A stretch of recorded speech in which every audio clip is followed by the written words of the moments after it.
All right. Um, oh, hi, Joel. Okay, so thank you for joining. The topic is broader than I think we're going to like cover in a comprehensive way. And actually, if there's further interest, we could circle back and have some more like tachlis, like maybe more halachic material on like shuvot from the last, let's say, 20 years, last 50 years on handling honoring troubled, difficult parents. Um, of course, none of us are difficult parents. None of us have difficult parents. We're just, interested in this theoretically. Uh, but I actually sort of want to present a thesis, which is that this is such a challenging and rich topic because it's not a topic that the Talmud treats as a conventional halachic topic. And so that's the thesis that I want to share with you. This is a thesis that is not my own. Just like last week, this is a thesis from Yehuda Brandes that he explains in this book, which is now, it's actually a 2-volume book. This is the first volume, where he notices that there are certain topics of religious life that the Talmud doesn't address in as halachic sugiot, as a halachic topic, but addresses as an Aggadic subject. That's not true. Let me rephrase that. It's a halachic topic that the Talmud teaches through means of Aggadah, okay? Right? So the halachic material in rabbinic literature, you think of Midrash Halacha, you think of a meaty Talmudic, analysis of, who owes who money and under what circumstances. That would be like a halachic sugya, right? And then there are, Aggadic discussions in the Talmud that are, could be about the world to come, could be about reward and punishment, could be about good and evil and Jewish destiny, whatever, 1,000 topics that the Aggadah might mine and develop and share. And there are some topics which are halachic topics. It's a mitzvah. We need to know, how do I do this mitzvah? That sounds like a halachic topic, but the Talmud chooses to address it through Aggadah. That's why, so his book is called Aggadah L'Maaseh, Practical Aggadah, okay? It's a topic that we need in order to do a mitzvah that is treated through Aggadah rather than treated through halacha. So that's sort of like the background. That's what we're going to try to do. We're going to look at some Aggadot, which pertain to honoring parents, and we're going to see how the Talmud is using Aggadah as a tool to plumb this topic, explore this topic, develop this topic, and maybe we'll even have some ideas about why the Talmud is using Aggadah rather than halacha for this topic. Okay, I'm happy to sort of share my thesis at the outset, which is that certain topics can't be taught in purely halachic ways, right? It would be something would be missing if the topic was taught purely in halachic way, right? Halacha clearly defined limits, right, etc. Measurements quantifiable, and like how do we show love and devotion to our parents is something that cannot be like firmly nailed down, right? Every case is different, every circumstance is different, every parent-child relationship is different. It can't be quantified the way other questions.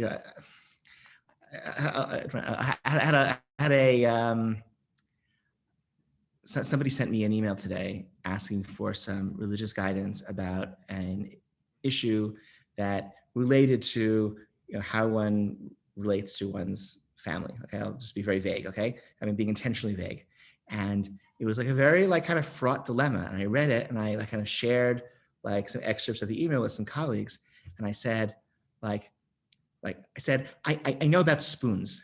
Okay, if you stick the wrong spoon in the wrong pot, like that, I feel really confident and qualified to tell you what to do with that spoon. But whoa, this is like a really rough dilemma, and how do how do you figure that out? And I think the Talmud is sensitive to the fact that certain human questions don't render themselves for simple solutions, like I put my milking spoon in my chicken soup by accident. What do I do now?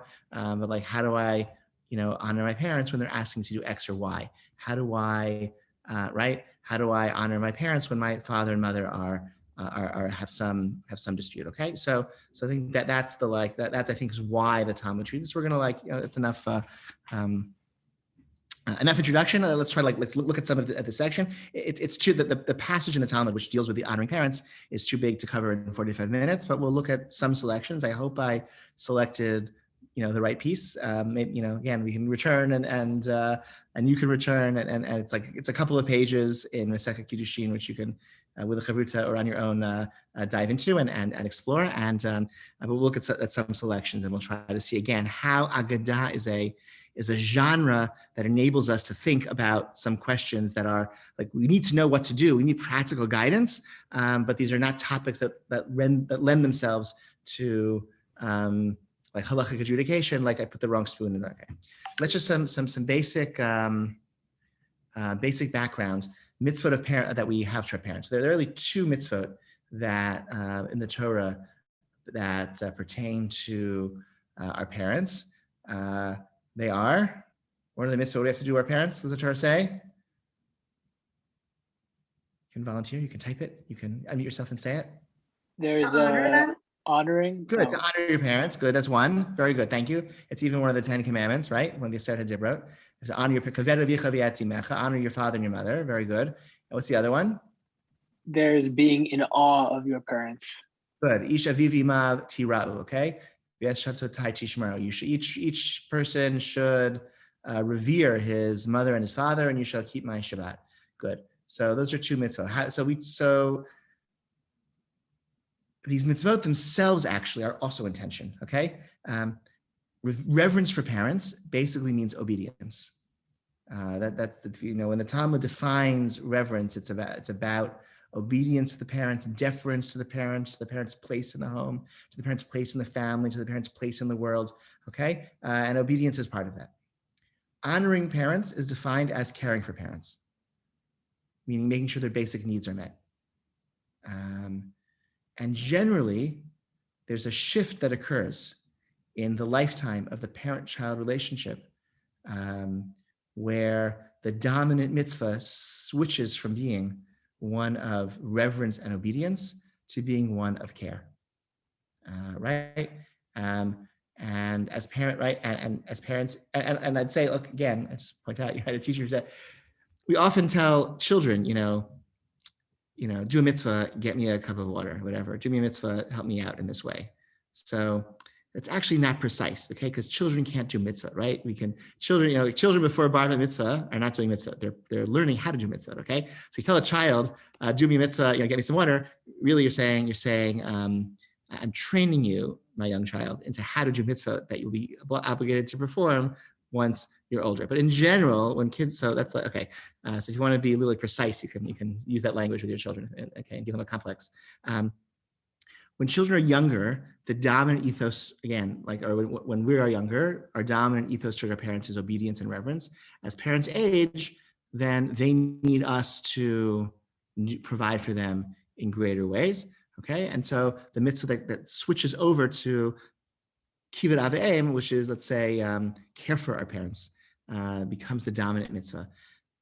Caring for parents is very often in direct conflict with reverence for parents. Okay, it's a painful and tragic occurrence, but it's very, very common because, you say it can be, I don't know, think of all the people in all the millennials and Gen Xers and Zennials who had to yell at their parents to stay home and wear a mask, whatever.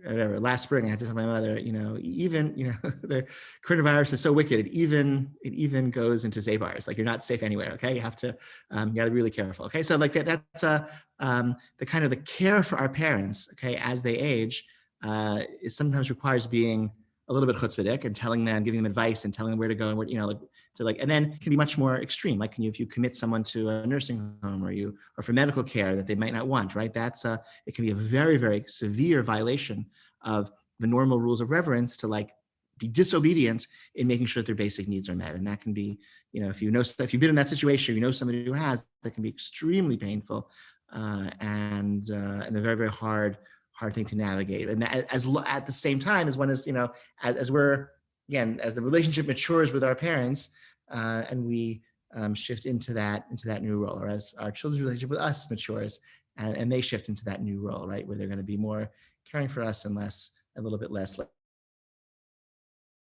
obedient. So I want to kind of set that out also at the beginning. That's also a tension that sort of is there, that we have, that sort of needs to be navigated. And that's not, you have two mitzvot that are in tension with each other. You can't,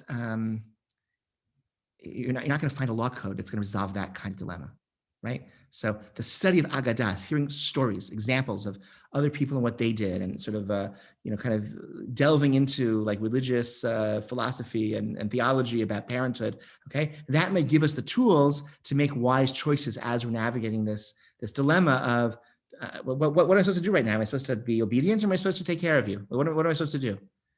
So there's not going to be necessarily a clear rule, list of rules that could help us, but there might be aggadot, there might be values and stories, and that sort of material that could help us. Or Brandes likes to say that Judaism is religion for adults, for grown-ups, because it's not in a children's book. In children's books, there are, who the good guys are, and who the bad guys are, and the stories have neat resolutions. Usually, the good guys win, and it's sort of clear what the right thing to do is. And that's only true in books for children, okay, or stories for children. In the real world, it's not so easy to know what the right thing to do is. Right? It's not, you can't identify the good guy and the bad guy. They don't wear white hats or black hats and have sinister, voices, right? It's very hard to figure out what and it's all at us. Sometimes I'm the good guy, sometimes I'm the bad guy, and I don't really know. And I'm torn between two conflicting obligations, both of which are expressing something positive. I'm not choosing between right and wrong. I'm choosing between right and right, or between wrong and wrong. And right, that's the world that Aggadah might help us navigate, when halacha is going to be a tool that isn't necessarily going to be as helpful. Okay, there's a lot of introduction, but hopefully with that introduction, let's see some Aggadot. Let's actually do this. Okay, I'm going to share my. Actually, find the sheet. Where is it here? Let me pull it up. I'm going to pull up the source sheet. I'll share the source sheet with you, so you have it. Here we go.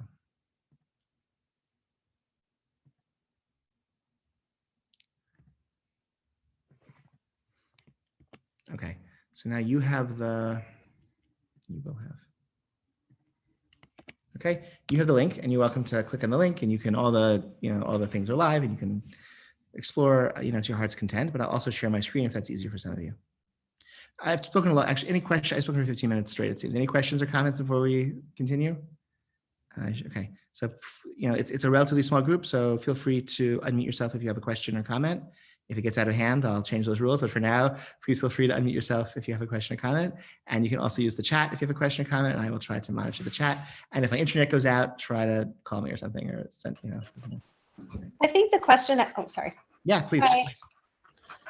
Hi. I think in my mind, the question that would come up would be like, how are you doing the caring part? Like if the caring part is contradicting the obedience part, it's like, how are you doing it, and how are you saying it, and how are the words? Like I know with my own mother, like I would, if she's headstrong about something and I know that it's not safe for her, and it's safer if she waits for me instead of walking, and I have to really, I know it's not wrong of me to say, no, you need to listen to what I'm doing, but it's the manner in which I speak to her that probably is where the respect, and comes in, and just doing it in the, right way. Yeah. I think it was actually in this Talmudic passage, and I think I may have taken it out, in my whatever desperate attempt to try to have a manageable amount of material. The Talmud says explicitly that the example it gives is you could feed your parents, pheasants or a quail or something like delicacies, and be punished severely by Shemayim for doing so, and you could be putting your parents to work grinding at the millstone, and you could be rewarded for it. It's not whether you're giving them luxury or making them, or they need to work really hard. It's about your attitude and how you speak to them, and how it's done. And I think that's I think it's true with every relationship, right? It's often how you say it can really matter as much as what the message you have to convey is. And if it's, if you have luxurious delicacies, but you're sort of through here, it's clear that you resent the need to provide it, that's not, you're not accomplishing anything positive in that through that. Yeah, absolutely. Okay, but even the more so then, it's how one learns how to do that is by watching other people, right? You're not going. I once Sarah and I once had a Shabbos meal with a friend of mine. This is a long time ago. This is a very long time ago, and unfortunately, I think I've seen him since then. We spent a Shabbos with this fellow who's very. I felt he was very halachic in his like relationship with his wife as it pertained to Shabbos dinner, which meant that like every piece of food that she brought to the table, he would effusively praise, as though it was like to me it seemed I don't whatever. I don't think he's gonna watch it. It seemed to me a little bit fake. Okay, and hopefully the relationship has developed since then. But it seemed to me that this is, whatever. Sprinza. This soup is like divine. This is amazing soup. This incredible soup, amazing. Oh, the mashed potatoes, fantastic mashed potatoes, amazing. I was like, whoa, like okay, like it seemed like over the top and like kind of like demonstrative. I was like I feel like maybe if it's that it's not obvious that like clearly, I don't know, it seems to me that he like read some book where it's like, okay, it's really important to like make your wife feel appreciated, because she, cooked Shabbos dinner. So everything she brings out, you have to like praise and say how nice it is. And like, he learned that lesson, it's like a from guy. So he's like following to the letter, exactly the instructions he'd been given. But the effect, I felt at least, was a little bit like, I'm not sure. I don't know if it was me, like I would not have found that. So it would have made you feel better, but so the way you can't learn to make other people feel appreciated by reading a book about how to make other people feel, meaning by like, following rules. Okay. Like, like it's nice to have like a general guideline. Somebody made a dish and they serve it at the table. You should thank them and say something appreciative. That's like a good, like general rule, but to actually convey that message in a way that people are going to feel good, like that can't be taught, I don't think, by like following rules. That can be taught by observing people. Okay. So like I guess like the practical advice I'd say, like if you're blessed with aging parents and you have responsibility for, so like your kids are watching you, okay, or other people's kids are watching you, and what you do for them is being observed by others, and that's your social model. Even if even if you did or didn't have, whether or not you yourself had good role models to learn from in this regard, you can model something different for your own children or for other children who surround you, who watch you, and who know you. Okay, now I'm going to share my screen. Here we go. Okay, here it is. Oops, maybe later. All right. Okay. On difficult parents. Okay. So here's a right. So this is the second half of the first chapter of Masechet Kiddushin. These are excerpts. All the sources are like kind of like numbered. So divide them into little pieces, and the sources are numbered for easy reference. But it's like a couple of pages in Masechet Kiddushin where this is found, and it's like really, if you want to things like Shabbos have to do with Chavruta or some little learning on Friday nights, it's like a great great project to take on. Tanya, Rebbe Omer. So as a writer, Rebbe says, Galuv yadu lifnei mishamar ve'olam sheben mechaber et imo yoter me'aviv bifnei she, to the next daf, she mishtadlato bidvarim. Fikach higdiba kadosh baruch hu kibbud av kibbud em. Period. Okay, so what does he say? It was known before the one who spoke and the world came into being. Who's the one who spoke and the world came into being? Okay, yeah, that's God. Okay, good. The one who spoke and the world came into being. Good. So God knew. Thank you. +1. God knew. The Rebbeinu Shalom knew that children have more natural love, or would tend to honor their mothers more than their fathers. Why? Because they mishtadlat tobidarim. They kind of I don't know. They translate here. They persuade him with many statements of encouragement. Okay, mothers are so encouraging and kind. Typically, or whatever, stereotypically, and therefore there's going to be this sort of a natural affinity towards treating mothers with this honor, this kivud aim. Okay, therefore, when the Torah presents the mitzvah of honoring parents, it says kaved et avicha v'et imecha. Torah says honor your father and your mother. Father's first, because the honor of the mother is going to be a little bit faster, a little bit easier. So the Torah puts it in the opposite order of the natural affinity. And furthermore, he continues,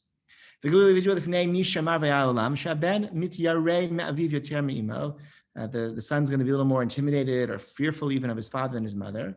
Nation alams or Torah, because the father's one who teaches him Torah, which I guess which was a fearful experience. Okay. Therefore, the Torah mentions the reverence for the mother more than the reverence for the father. Okay, again, going against the grain, going against the natural bias. Okay, questions, comments? What do you think? What do you think about this?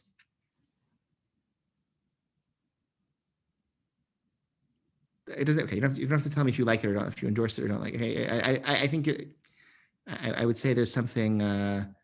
I tend to shy away from or be very suspicious of anything that essentializes gender. Like, I just seems very hard to make any statement with any confidence. But nonetheless,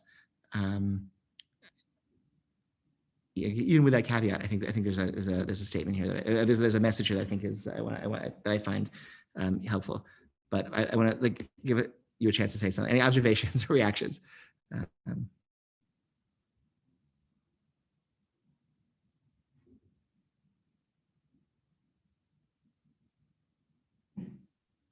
mean, even if it's not true what they're saying about a son's relationship with mother and father, it's still useful to have that statement about how the Torah works, that it might put something first and then another thing second, because the first thing is less intuitive to the person doing the mitzvah than the second thing. Yeah, that's sort of what I was getting at. I think that's thank you. I think that's like a dynamic that's being introduced here, which I think is like sort of worth thinking about. Like the Torah is telling us like how to be like counterintuitive. The Torah is telling us how to go against the grain, or the Torah is concerned about us following the path of least resistance. Maybe I'll say it that way. The Torah doesn't want us to follow the path of least resistance in our relationship with our parents. Is sensitive to the possibility of bias, and is therefore going to try to counter that bias in order to create something that's more appropriately equal, right? It seems like the conclusion of this little breita, this little section of the Talmud, is that we're supposed to have equal reverence and equal love and honor for our mothers and our fathers, but that's like it's hard for children to like love their parents equally or in the same way. And so the Torah has to like work against the grain to get us to love our parents equally. When it says Ben, does it Yeah. mean just the son or in general children? I think like it's more accurate to say son, and I think like the father teaching his son Torah, I think certainly for the time from Nasi was a very like fathers and sons type of thing. And in terms of like how we want to translate it into our experience, I think that. Well, what do you think? Do you think it's similarly true for daughters, or I don't know? What do you think?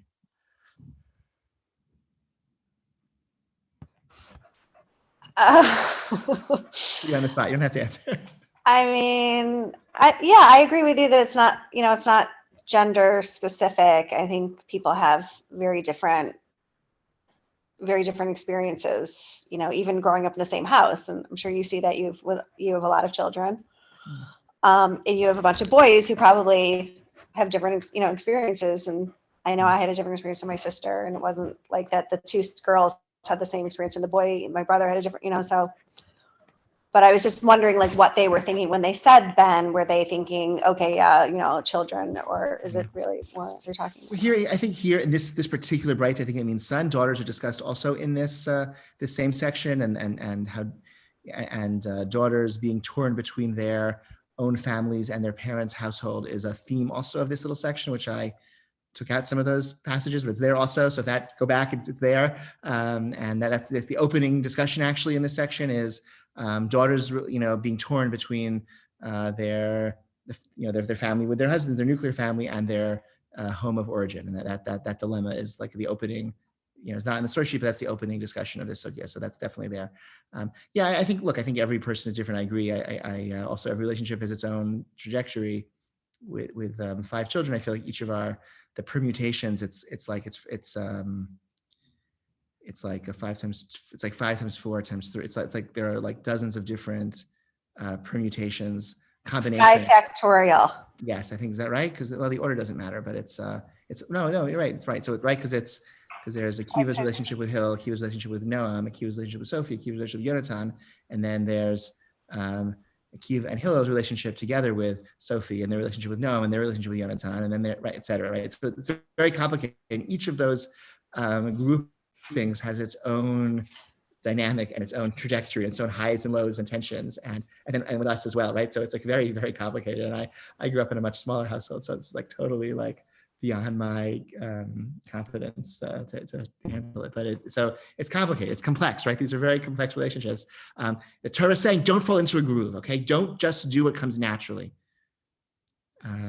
It's acknowledging, because it's kind of an ugly thing to, right? You know, parents, I think, you know, parents don't want to ever admit, like it's like a shameful thing to admit as a parent that you would favor, I think, I don't know, that you would like have love one child more than another. It's like a shameful feeling to like kind of admit to having, or to like to expressing. And I think similarly, I think for children, it's something like sort of, maybe shameful is too strong a word, but it's an uncomfortable thing to acknowledge that you might have more love for one parent or another. And if it is the case, I think like it could be because of something, maybe something tragic that has led to that feeling, or something that it's very like a source of enduring sadness if that's the case. And here he's saying, no, the Torah is actually quite natural. It's quite common to fall into a rut where you're going to have a certain dynamic with one parent, with the father or the mother, which is going to lead you to neglect your mitzvah obligations with the other. And so the Torah is expressing itself in a way to counteract that. Okay, let's go back. All right. Source 3. Tani Kami Rav Nachman Bizman. Okay, so Tana taught before Rav Nachman. Bizman Shada Mitzayir Tavi Viatimo. When a person causes sorrows for his father and mother, Amar Kadosh Baruch Hu Yafa Asiti Shelo Darti B'neihem Shel Malay Darti B'neihem Tsaruni. Okay, it's good that I don't live among them, because if I lived among them, they would be giving me the same source they're giving to their parents. They would treat me the same way. And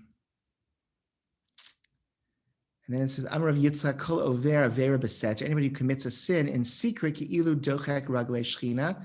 It's like he's pushing away the feet of the divine presence, as it says, Ko Amar Hashem Hashemayim Kisiva Aretz Hadom Ragli. Okay, the heavens are my throne and the earth is my footstool. So if you're sitting in secret, you're telling Kadosh Baruch Hu, as it were, go away, kicking God's feet off God's footstool, which is, the world. Okay, when you sit in secret. So first of all, why sitting in secret why is that pushing away God's presence? Why was opposed to sinning, in a flagrant, open way? Why is it in secret? Maybe it's a different kind of transgression when it's not between anybody else. Like in public, you could be sinning against other people, your community, you're shaming them here. No one's going to know but you, God.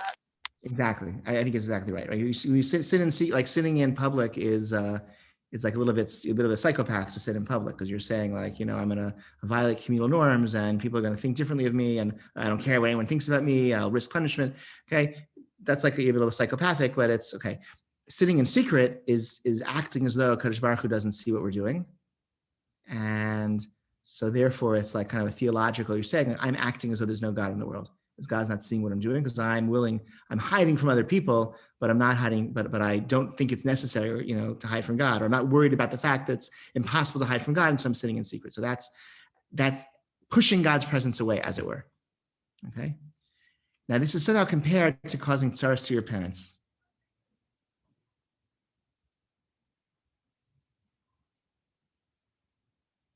Right? The type of person who is willing to cause his parents distress is the type of person who would cause God's distress if God's presence were, more manifest amongst us. What do you think about this?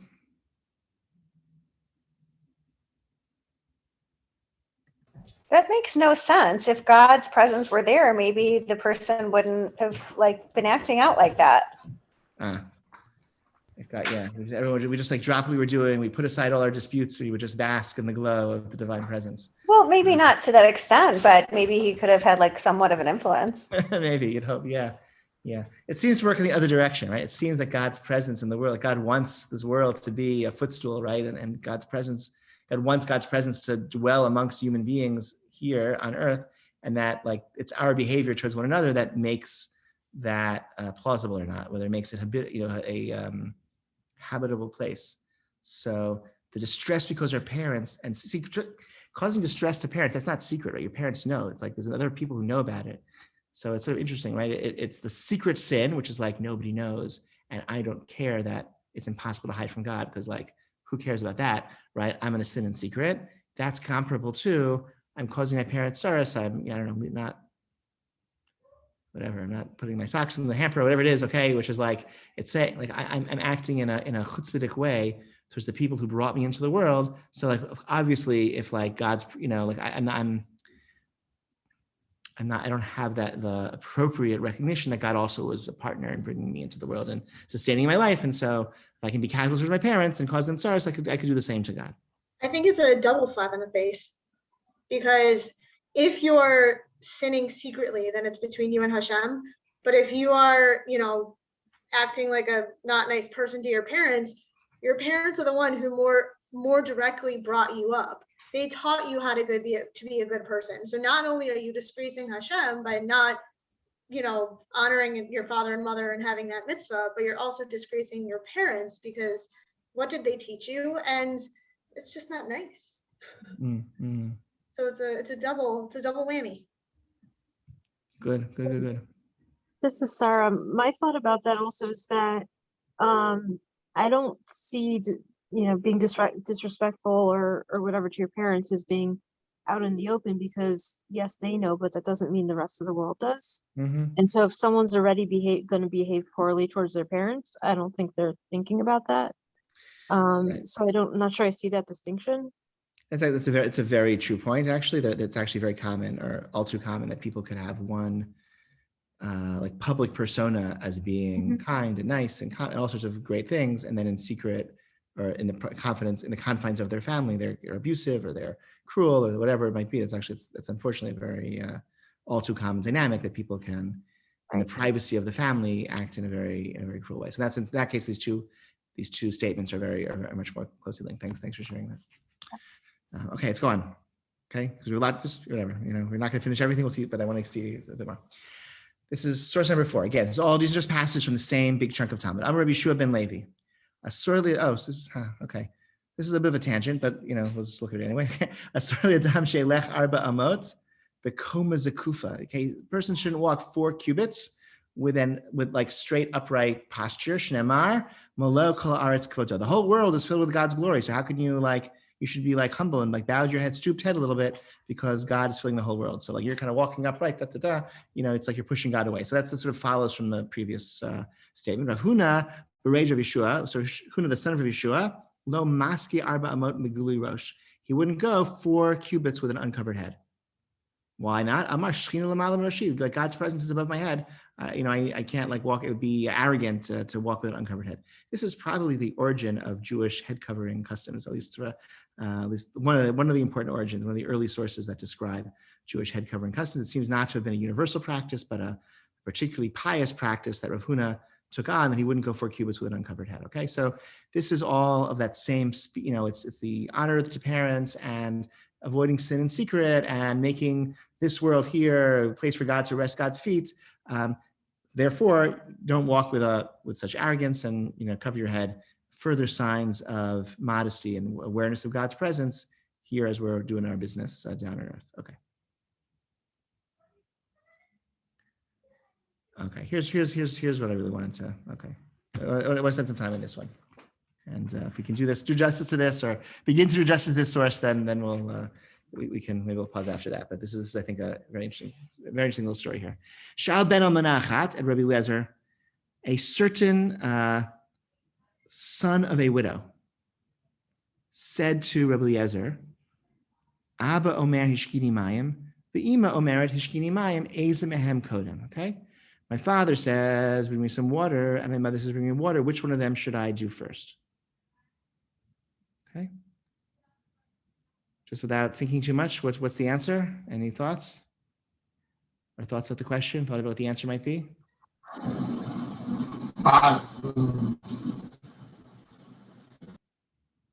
Oh, no. Joel, you're muted. Oh, if you want to, yeah. Joel, you're muted. If you're trying to say something, yeah. If you want to honor, you're supposed to honor your, I forget, I'm sorry. Okay, that's fine. Any first reaction to the question, or what you might, if it was you, what would you say? Maybe I need a picture drawn, but if it's a son of a widow, then he only has one parent left. So give it to that parent. Very good, very good. Yeah, so what's going on here? What's going on here? It's like a trick question. Is it, or maybe. Stepfather. Stepfather, yeah, maybe it's a stepfather. So it could be he's asking, what's my obligation to my stepfather, which is a pretty fraught kind of situation, right? My mother remarried, so, so she has some obligations toward her husband, but I don't know, but what's my relationship to this guy? Kind of unclear, right? And, right, so maybe that's the question. Or it's, as Carly said, the father's dead and he's just being, he's asking a theoretical question. So why is he asking? He's asking a theoretical question because he's a nunnik. He's asking a theoretical question because he has feelings of guilt over his deceased father. And did he do the right thing when they, his father and mother asked for water at the same time? I have a story actually about that. My grandmother was a little girl. She was the youngest of a whole bunch of kids. So she was 1920s. Okay, she was a little girl. She had one of her siblings was in bed and was thirsty and was asking the other sibling, whatever, George, George, I'm thirsty. Can you get me some water? And George said, no, Alice, get your own water. I'm not gonna get water for you. Get your own water. She did have siblings, George and Alice. I don't know if it was George and Alice or whatever. Get your own water. I'm not getting water for you. And I said, please, George, please give me some water. Please give me water. And she said, no, get your own water. I'm not gonna get you water. And then their father said, George, get me some water. And he jumped up and got his father water. And he said, good, now take this water and give it to Alice. I'm tired of hearing her complain so much. So anyway, so okay. So here's what he asked. He said, really, Ezer, my father says, give me water. My mother says, give me water. Which should I do first? Amrlei hanach kavod anecha v'seh kavod avicha shetavi mecha chayvim b'kavod avicha. So he said, leave your mother alone and go to your and tend to your father first, because she has an obligation to him, and you both do, and so that's how you should handle it. That's the answer to that question. So simple answer. The Gemara in Ketubot talks about pouring beverages as a particular kind of like wifely duty, that a list of very, very specific tasks. It's not, women are not, wives are not, and the Talmud does not conceive of wives as having like subservient attitudes of like general service. But there are certain tasks, one of which is pouring beverages, okay, that a woman is supposed to do for her husband. It's a sign of, I think it's considered a sign of intimacy and care. Anyway. They went for Rabbi Shua, Amar lo kach, and he said the same thing. Okay, so before we go on, let's see. So how might you treat this? If this is a halachic, were this to be a halachic sugya, you could treat it halachically, and you would say, here's how the Shulchan Aruch treats the same case. Aviv omer lo hashkeni mayim, v'imo omer hashkeni mayim, maniach imo v'osek b'chvod aviv. Okay, that's the answer that Rabbi Lezer gave him. Your father says, give me water, you must give me water. So, go tend to your father first. And if she is divorced from the father, so she has no obligations to her husband anymore, then they're both equal. He has an equal obligation to the two of them. He has no way of preferencing one or the other. So do whichever one you want, you can do first. So that's a Shulchan Aruch. That's like a halachic resolution to this question. Is that satisfy? Is that going to be helpful? Wait, I have a silly question. Yeah. Going back to the sugya beforehand, the father asked first for water, and then the mother asked. Would the answer have been different if the mother asked first and then the father? Yeah, like exactly. I mean, I don't know. And we don't know. Like it could be. What if the father said, "Oh, you're getting water for your mother while you're in the kitchen? Can you bring me a glass of water too?" Or what if, obviously the father would want the child to bring water to the mother first, or obviously the mother would want the father to get the water first, right? Because that's the kind of relationship they have, right? So what's going on here?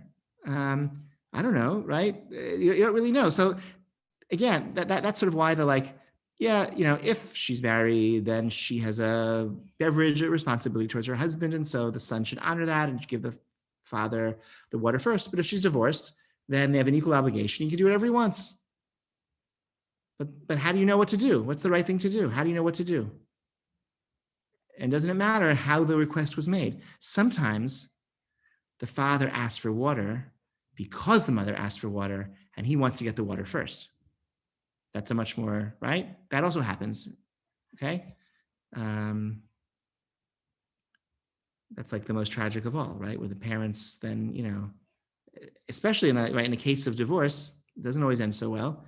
It's often messy when there are children involved. And not only is it, oh, you're getting some water. Why are you getting water? Why are you up in the kitchen? Fetch me some water too. No, oh, she wants water? I want water. Oh, she invited you for Pesach? I want you to come for Pesach. What do you mean want for Pesach? Dad, like you don't even like celebrate Pesach. No, I want you for Pesach. Why does she always get you for Pesach? Right? That's a dynamic too that can happen. So sometimes the halacha is not always going to be like a short halachic statement like this is not really necessarily going to help us always. So here's what the yeah. This is a really interesting precedent. I mean, if they're divorced, Mm-hmm. then the child gets to choose which he wants to prioritize. Like that's really a very big precedent. Yeah, it's huge, but except if you're the child, then you have to choose. Then what are you gonna like? How do you choose? And if you're the parent, why would you, if it can be avoided, why would you make your child choose? Right? Well, it gives a voice to the child. It gives them a voice to the child. It gives a voice to the child. Yeah. I would say that, I would say best not, but as much as possible, it's best to put your kids to avoid putting your kids in a situation where they have to choose whom they're going to listen to first or more. Obviously. But if it was something that like they didn't know about it, or, maybe it wasn't, Totally. It wasn't like a tit for tat situation. Yes. It was yes. a situation where they you're had absolutely to right. ask themselves. I think it's actually a very compassionate thing because it's taking away, it's saying like, you don't have to feel guilty. If you get to make this decision, as long as it's like, it's not like a, bitter, like a tit for tat type of thing, but it's like, you have the power to make the decision and the Torah says you don't have to feel guilty about it. Yeah. That's very nice. That's very nice.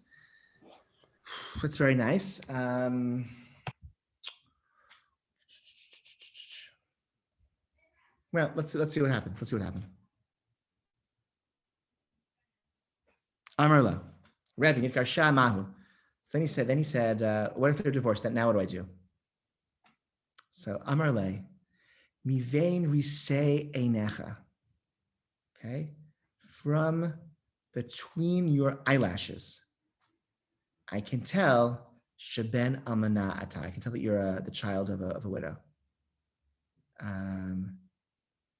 Meaning somehow like you've been crying, I think perhaps different suggestions of what that means, but it's only this was Rabbi Yeshua, right? Rabbi Yeshua noticed what Rabbi Eliezer did not notice, that this guy is the son of a widow. He could tell from the question, and he says, "Hatel mayim b'saf b'seifel b'kaka lehen ketarnegolin." Pour the water in a trough, call to them like chickens. So simply that means, let them come. Pour the water in the middle, let them come. I think it's a criticism of, I think it's a criticism of parents who put their kids in that situation, parents who compete for the love and affection of the children are behaving like animals, and right, like let them fight it out. Pour the water into a trough, let them peck at each other and see who gets the water, but don't get roped into their fights. I think the connection to say that he's a, he's a, so that's one reading. Another read is that, he intuits, you're the child of a widow, your father's dead. This is not,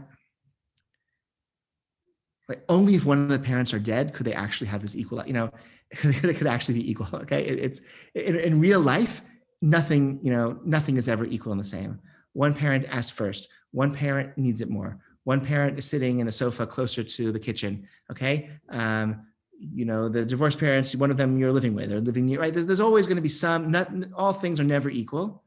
Unless it's a theoretical question. If it's a theoretical question, then you can delve into it. So he's asked, theoretical question, then okay, only in a theoretical question could it be that the two have an equal pull. And in such a case, it's, shame on them for putting you in that situation.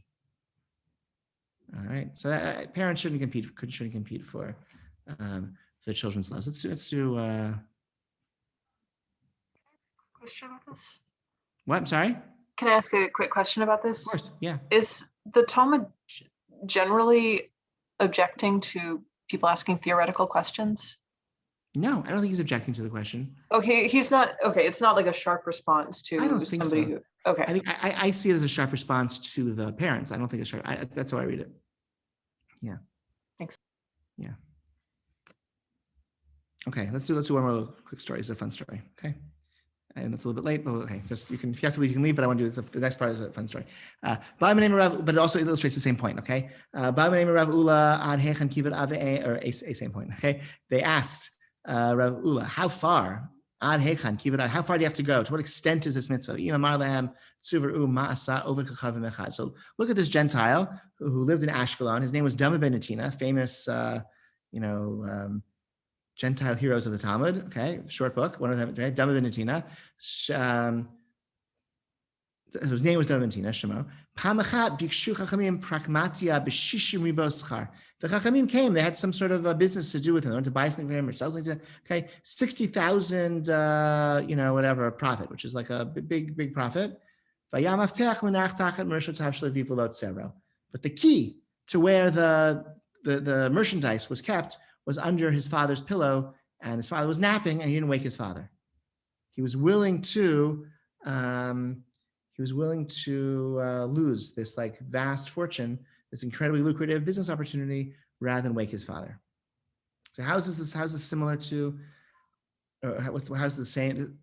This is a story, okay? Because if it were I, okay, and I woke up from a nap, and my kid said, "Oh, Dad, like somebody came by and he wanted to, buy this thing. It's gonna be $60,000 profit, but you were napping, so sorry." I told him, sort of no deal. Okay, I would say, okay, next time wake me. Okay, wake me. Okay, I can nap later. I can nap, in Miami with the $60,000, vacation that we take by selling this item. Okay. So there's no hard and fast rule. You can't teach this in an apodictic, circumstance A. So every case is different. Some maybe the father's exhausted. He had a medical procedure and he just collapses in exhaustion, and you just know, I just can't wake him now. He's been through too much. Other fathers would be, I can't believe you let me sleep through that. Of course I wanted to do that business, right? And so I think there's a need to you have to be willing to lose a great fortune for the sake of this mitzvah. And Dama ben Netina, wow, how admirable that he did this. But I think like every relationship is different, every father's different, every nap is different, and it has to be learned from stories rather than learned from law. Somebody have a question? Kate, yeah, go ahead. I think it's interesting in this story that maybe, I know it says honor at the beginning of it, but there's a way it could be read as like he didn't wake him because he was afraid of him, and or he didn't wake him because he was caring for him. Like the same action could be like, oh, you're very tired, I'm going to make sure that you sleep. Or it's like he's a person who, even when it would benefit him, I'm so afraid of him that we can't interact. So like the two things that we saw at the beginning, the reverence and the care, can like look like the same thing. Yeah. That's interesting. Okay, quick, two more. We're gonna skip to number 14. Okay, 14 and 15, and then we'll okay, and then because I'm whatever. I'm having fun. So you can we're gonna do skip to 14. Okay, and then I promise we'll stop. We'll stop at the hour mark. Okay. Kiatz Rav Dimi Amar Pamachat. Okay, when Rav Dimi came from Israel to Babylonia, he said, another story about Dama, this Gentile who loved his father. Okay, he was wearing a circon, a fine golden robe or something. He's sitting amongst the nobles of Rome. He's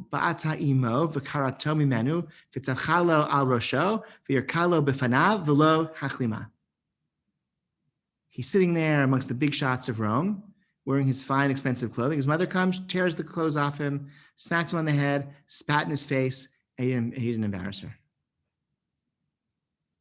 Sounds like a little bit abusive, right? But I don't know. He wasn't like in physical danger. She just was really upset at him. I raised you from nothing, and you were ungrateful. And here you are, this big shot. And I washed floors to put you through school. And now you're, in your fancy clothes with your big shot friends, and you don't even recognize your own mother. And I'll show you, right? Whatever it was. Okay, so she's really having none of it, and he takes it. He takes it. So. This can't be put into. Now he's allowed to. I think he can like sue her to get his money back, to like repair the torn garment. Okay, he can. She's not allowed to do that. He can get damages, for the destroyed property, but he doesn't embarrass her. So again, this can't be. I don't know how this is like the measurement of embarrassment, the measurement of, what she did. Like, this can't be quantified, but these stories can inculcate values about when parents do extreme things, there's a certain amount, there's certain things we don't do in response. It doesn't mean he has to tell her next time he's hanging out with his friends, okay, right? Because he doesn't want her to do that again, but he doesn't embarrass her in the moment. And then the next line, which is what Lori opened up with, Tanya Vimi Bareda Rabbi Abba Yesh Machil Aviv Pasione v'Torda. So they didn't take it off. For Zomin Halam v'Yesh Metzchini B'Rechaim v'Vilei Chayil. Right. So that there are those who treat their parents very nicely. They give them luxurious food, and yet he loses his portion of what's to come from acting this way. And there are those who put them to work and they merit life and what's to come, because it's all about how you say it and your attitude and the graciousness or the lack of graciousness, rather than the objective standard. So, which is why you have to learn stories. It has to be taught through example. You have to watch people treating their parents in a certain way. You have to grow up you have to see those real life examples and learn from them. And the Talmud teaches this topic through stories rather than through apodictic, like say this, don't say that, because actually it's not what you feed them. It's how you serve them, how you speak to them, right? How they feel from their interactions with you. And that has to be taught a different way. And so I guess that's something to pay attention. There's certain sugiyot in the Talmud, certain topics that the Talmud teaches through Aggadah rather than Halakha. The Talmud knew, the rabbis knew how to sort Halakha and Aggadah. When they edited Midrashim, there are Midrashim that are 100% Halakha, there are Midrashim that are 100% Aggadah. They're different books. And the rabbis knew how to sort them. But when they came to the Babylonian Talmud, they decided to mix them. And not only did they mix them, they taught certain topics through the genre of Aggadah, because certain topics lend themselves or they require learning by example rather than learning rules. And you can't memorize rules to like figure out how to be a dutiful child, especially under challenging circumstances. What you can do is like learn by example. And so the Talmud is offering us some examples. And hopefully we have examples from our lives as well. Okay. We touched upon a lot of topics that we didn't get a chance to like explore with great detail. So we can schedule some follow-up classes on some of the side points that were raised and go further. And you have the source sheet. You're welcome to go further and read the pages that preceded what I shared and the passages that follow what I shared and the commentaries, etc. But I think we should pause now because we've been going for a while. Thank you so much. Rabbi, can I say something? Please. The past 2 days on Jeopardy, there's been a contestant wearing a kilt, and his last name was Schreier. I'm wondering if Becca Schreier is related to him. Are you related to Zach Schreier? I don't think you are. I'm not related to Zach Schreier. Yeah. But Zach Alright. tried to go to college. He went to college with my friends. He went to he graduated. He went to Harvard and graduated the year before I arrived on campus. So I didn't he and I don't know each other, but we have many mutual friends. We're all super excited that he's on Jeopardy and have been quelling and for the last few days. So they're really psyched. So he's not a friend of mine, but he's a friend of many friends of mine, and we're all thrilled for him. Okay. Have a great day, everyone. Have a good night, and looking forward to learning again with you soon. Thank you. Thank you you. so much. Thank you.